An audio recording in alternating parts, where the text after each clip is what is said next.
Hey guys, what's going on? It's Ash here coming at you today in Raid Shadow Legends, another unedited video. Apologies guys, but I wanted to get this information out to you ASAP because, well, the patch 4.30 is coming anytime now. That has all the AI changes. I have two videos ready to go for you guys. Maybe I'll double upload tomorrow. But in terms of content, there's a lot of it coming. I have a really amazing Cold Heart video that you're not going to want to miss. I also have a video coming out probably next where we talk about Rule the Huntmaster and why I'm skipping on traditional fusions, which actually plays into this video as well. So we have a bunch of new champions released. We'll quickly go over all of their kits. I think for the most part, it's safe to say that I'm pretty much on the fence here. A lot of these champions actually look pretty good. There's a few decent rares. There's a couple really great epic and legendary champions. But at this point, we are getting kind of overloaded with new champions. And none of them, to me, you know, I'm sure they look amazing. I'm sure they are amazing, a lot of these champions, but I'm not sure if any of them can be classified as a game changer, meaning that there's not already better options out there for any of these champions, you know, with maybe one or two exceptions. You guys can be the judge of that. But I want to start this video talking about some quality of life improvements. Actually, before we get to that, we do see a change to the daily login rewards as well. So the playtime, reward update, not daily login rewards. Level 1 to 30, no changes, but they're scaling them to be a little bit better here. So after 5 minutes, it's up to 12,000 silver from 7,500. After 40 minutes, you get a greater arcane potion up from a lesser arcane potion. And then 30 minutes, 30,000 silver up to 20,000. Level 50 plus, you get 20,000 silver instead of 7,500. You get 2 greater arcane potions, and after 90 minutes of playing, you get 55,000 silver, up from 20,000 silver. I have to say, 2 thumbs up on that. I mean, it doesn't sound like a ton maybe, but it's going to add up. It's really going to add up a lot, so I think that's a great change they're adding to the game. I don't want to like overstate it, but it's a solid, we're looking for stuff to be excited about, right? And I'm excited about all the AI changes.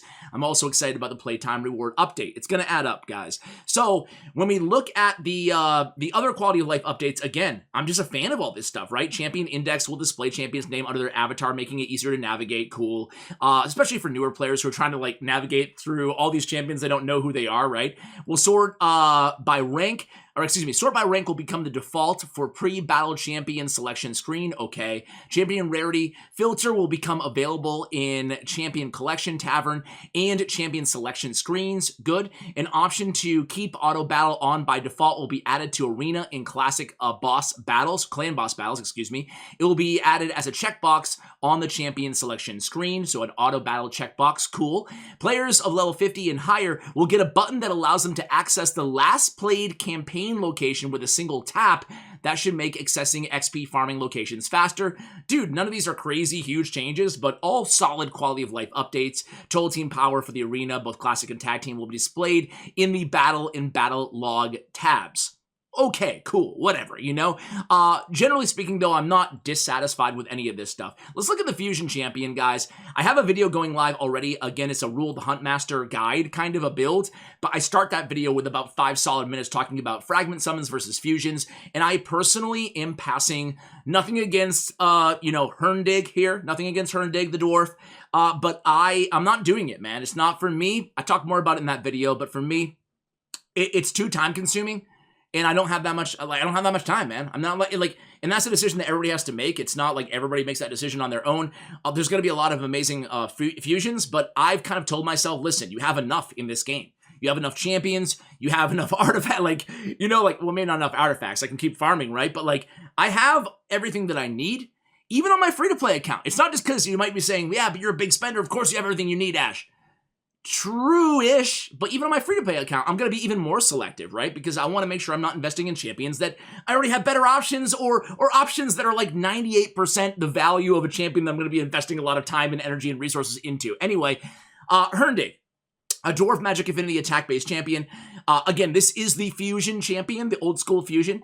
Grants an extra turn after he attacks an enemy and decreases the cooldown of his A3 by 2 turns if it kills an enemy on the A1. We don't know the multiplier, so we'll see. That remains to be seen. Attacks all enemies on his A2 on a 3-turn cooldown, places a decreased defense and a decreased accuracy for 2 turns. Okay. A lot of decreased accuracy and decreased defense champions out there. To me, even having the skills in the same kit, on the same ability, isn't a game changer. Stasis Strike is A3. When ascended, attacks one enemy, fully depletes the target's turn meter. Of course, that's going to be, I don't want to say nerfed, but it's going to be mitigated, the value of that, against all the Doom Tower bosses, against level 21 to 25 dungeons, because of the turn meter kind of nerf or whatever you call it. Will also attack all enemies if the first attack is critical. This AoE attack has a 100% chance when booked of placing a weaken debuff for 2 turns. Will also place an HP burn debuff for 2 turns after the attack on enemies whose turn meters are below 30%. A lot of conditions here, but I'm not going to lie to you guys, it's an amazing ability. It's on a 4-turn cooldown, so it's not on a 3, but still, it's a really strong ability. Fully depleting turn meter, and then attacking all enemies after, if the first attack is critical. That will place a weakened HP burn. It's solid, right? It's solid. Do you guys read this as, by the way, do you guys read this as will also attack all enemies and deplete their turn meter? Or do you read it as after they attack the initial enemy, it will, you know, on the attack enemy? I don't know. It's kind of unclear there, isn't it? I don't know. You guys might have a better idea. Let me know in the comments if you think strongly.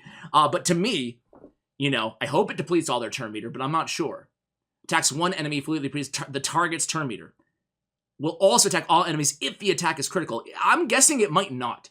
So it does take away a little bit if it doesn't. But anyway, passive. Fills the champion's turn meter by 10% every time their hit occurs once per hit. Also fills the champion's turn meter by 20% whenever an ally dies. Pretty cool passive to have. Overall, I think he's a really solid champion, right? But is he the game changer that is going to make me, you know, ascend and build 4 champions, likely 4 champions that we don't already have, 4 new champions, collect and ascend and level? No, the answer for me is no. You know, respectfully to a champion looks pretty solid in Hurndig. I'm going to pass, and I'm totally okay with it, you know. Lady Kimi, she looks pretty awesome. Magic support Shadowkin champion. She has it's a long kit, but it's worth reading, especially these legendaries. Attacks one enemy, then attacks the enemy with the highest turn meter. Will attack the same enemy twice if the initial target also has the highest turn meter. So double hit if you target the enemy with the highest turn meter. The second hit has a 60% chance when booked of decreasing the target's turn meter by 15%. Okay. On the A2, attacks all enemies on a 3-turn cooldown, has a 100% chance when booked of placing a decreased accuracy and a decreased speed debuff for 2 turns. Also has a 100% chance when booked of decreasing each target's turn meter by 15%. So you get decreased speed, you get decreased turn meter, and you get decreased accuracy on an AoE attack on a 3-turn cooldown. Sign me up. Sounds awesome. Spirit Flux. Cool name for an ability. Removes 1 random buff from each enemy, and then has a 100% chance when booked of placing a block buffs debuff for 2 turns on enemies who have buffs removed. Okay, I hate the conditional who have buffs removed. I mean, it'd be awesome if it just placed a block buffs. Maybe that would be too broken, too strong, but it is on a 4-turn cooldown. I don't like conditional stuff, you guys know that. Also fills the turn meter of all allies by 15% and places an increased accuracy buff and an increased speed buff on all allies for 2 turns. Now we're talking. It's a great ability. That's a really great ability. When I said there might be a game changer, I was referring to Lady Kimi. Especially for faction wars. I mean, she's going to be a great support to have for Shadowkin if anybody's lucky enough to pull her. Whenever the champion places a debuff on an enemy, also decreases that enemy's turn meter by 5% for each debuff placed. Whenever this champion or an ally receives a debuff, fills the champion's turn meter by 5% for each debuff received. A really cool passive. Also has speed and Doom Tower battles by 30%. I think she is definitely a very viable kind of S-tier endgame champion. Nobel. All right, so Nobel is a legendary force attack Shadowkin champion.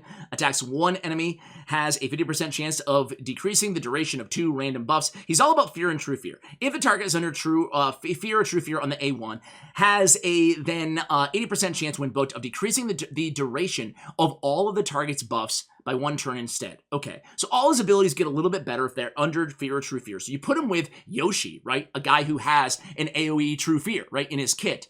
But they have to be under increased attack. You're just going to have to put him with a true fear champion on his team. He's kind of a synergistic champion, and that doesn't get me super excited about him personally. Attack one enemy, will ignore 30% of the target's defense, fills the turn meter by 25% after the attack. This is on a 2-turn cooldown, though. That's solid. If the target's under fear or true fear, decreases the cooldown of Dismay skill by 1 turn. Dismay is his A3. Attacks all enemies on a 3-turn cooldown, has a 100% chance when booked of decreasing each target's turn meter by 20%. If there are enemies under fear or true, if there are any enemies under fear or true fear debuffs, will also fill this champion's turn meter by the amount those enemies lose. I don't know, man. If you have him on a fear or true fear team, like, he's going to be a pretty powerful champion, right? But again, it goes back to the point that I started with here. Is this, do we need a bunch of these extra champions? Is that really, is he that special that we really needed him? I don't know. I'm kind of torn on it. I like new champions, but man, the cadence is so high lately in this game. So many new champions being thrown at us all the time. I think, again, patience and not being swept up in the emotion of new stuff that I have to upgrade. If you pull one of these champions, great. Just be cautious. Make sure you don't already have better options in your vault or whatever, Whenever an enemy's turn meter is depleted by any champion, has a 75% chance when booked of placing a true fear debuff on that enemy for 1 turn. Really kind of a cool champion. Siege Hulk. An epic. We're into the epics here. So on the A1, he has a decrease the target's turn meter if they're under decreased speed or decreased defense. Okay. On the A2, place an increased attack on himself for 2 turns, then attacks all enemies. So an AoE on a 3-turn cooldown. Has a 100% chance of placing a decreased defense for 2 turns. I mean, I can already tell you guys that this batch of epics is better than we've seen in a while, in my opinion. I don't know. There has been a lot of good epics. And now to come to think of it, there's like Ugo and there's so many, Deke, right? There's so many good ones that have been added, but more good ones coming. Alert. On his A3, when ascended, right? Plays an increased crit rate, increased crit damage buff on the champion for 2 turns, then attacks one enemy, has a 100% chance of placing a decreased speed debuff on the target for 2 turns. Okay, whatever, I guess. On a 3-turn cooldown, we need to know the multipliers on this champion, right? It really does depend greatly on the multipliers. It seems like they might be high because he has a self-increased attack, a self-increased crit rate, and a self-increased crit damage on his kit. Definitely a cool champion, cool epic. I'm going to say he's a pretty cool looking epic. Gory is another really good one here. Attacks one enemy 2 times, places an extra hit if the target is under a freeze debuff. So 3-time hitter on the A1 also heals himself by 10% of the damage inflicted. On the A2, 3 times at random on a 3-turn cooldown, each hit has a 100% chance of placing a freeze debuff when booked. So 100% freeze, granted 3 times, but that's not bad for an epic champion, right? We rarely get 100% freezes at all in this game. Shiramani, I think, is still the only champion that has it. Does Gergo have one? I don't know. Either way, guys, it's very rare to see. Granted, it's 3 times at random, but I still think it's a solid start to a kit. On his Frost Breakers, A3 attacks 1 enemy. This is on a 3-turn cooldown as well when booked. Will ignore increased defense and shield. Also ignores 50% of the target's defense if they are under a freeze. Interesting. Places a counterattack buff and a 50% increased attack buff on this champion for 2 turns if the attack kills an enemy. Okay, I don't like those conditional if they kill an enemy, but a nice bonus to have, right? Indignity's passive is really cool, right? Counterattacks with the Cold Comfort, the A1, which could be a 3-time hitter if they're under freeze, right? Whenever an enemy places a stun, sleep, freeze, provoke, fear, or true fear debuff on an ally. I just kind of pictured this dude paired with Dark Elhain. Granted, they're magic and spirit affinity, so how many times will this actually happen? And then put a freeze champion on the team as well, right? And then it's kind of a really cool synergy of a lot of damage, and I don't know, maybe I'm being a little bit too pie in the sky with how to make this dude work, but he seems kind of cool. Scatix. Attacks 1 enemy, places a decreased speed on the A1. Attacks all enemies on a 3-turn cooldown with a 100% chance of stealing 1 random buff from each enemy. Okay.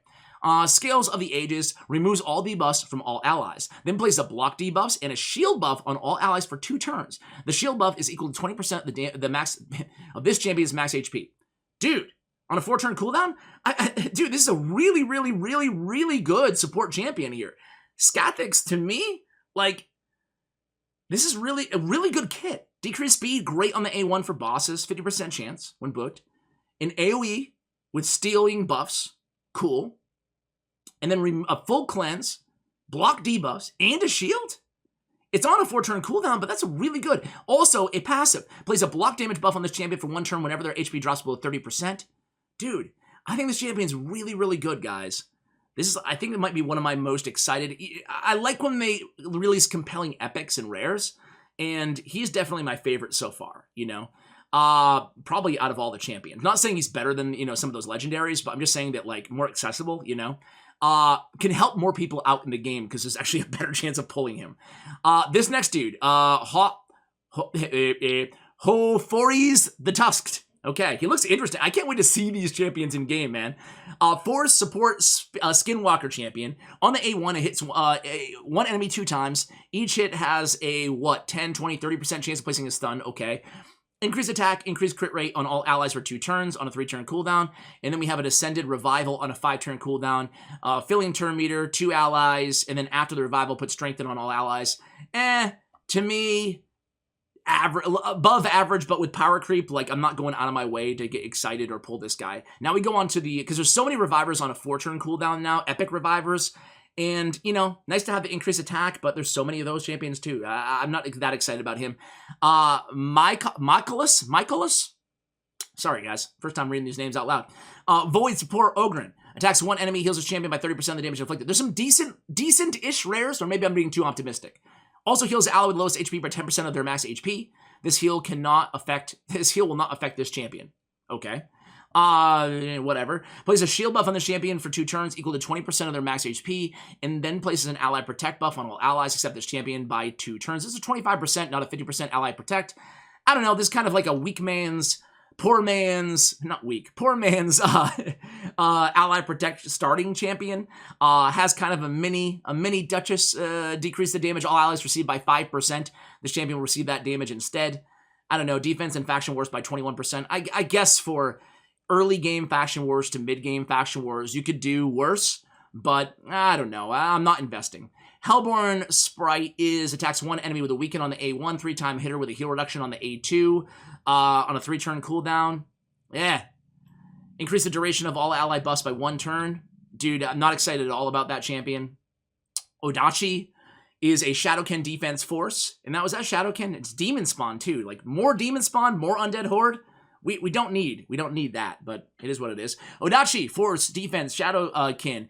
Attacks one enemy, has a provoke on the A1. An AoE attack with a shield on this champion for 2 turns equal to 20% of their max HP on a 3-turn cooldown on the A2. And then places a block debuff buff on all allies for 1 turn. Also places an increased defense on all allies for 2 turns on a 3-turn cooldown, the weak version of increased defense. Ally defense in dungeons by 25%. Nice aura too. I don't know. I want to try to be fair. A defense-based champion, so you got to figure the damage is based on defense as well. You could do a lot worse, but again, not going to scale very well into the end game, so can you get super excited? I'm looking for like that cold heart rare, and it's just not there. It's not there, you know? Assassin. Magic's attacks, Shadow's Kin, and Poison on the A1, attacks one enemy, has a 75% chance of increasing the duration of all debuffs on the enemy by 1 turn. Attacks one enemy, has a 100% chance of placing a weakened debuff for 2 turns on a 3-turn cooldown. Increase ally speed in all battles by 10%. Shadowkin, poison. They want him to be a clan boss champion, obviously, with the poison on the A1. What is that? A 75% chance of a poison on the A1? And then increase the duration of all debuffs on the enemy by 1 turn on a 3-turn cooldown. It's a 75% chance of the increase.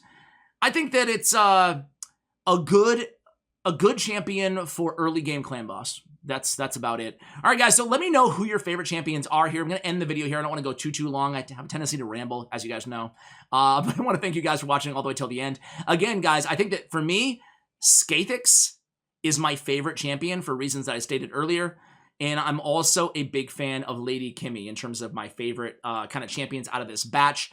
Bigger fan of the quality of life changes. Let me know what you're excited about, what you're not excited about. And you know, even more than that, are you guys going to go for the fusion? Like, let me know if you're going to go for it. Do you agree with me that it's just like too time consuming? That like at the end of the day, this game is fun because it's a game, right? You play games to enjoy yourself, to have fun.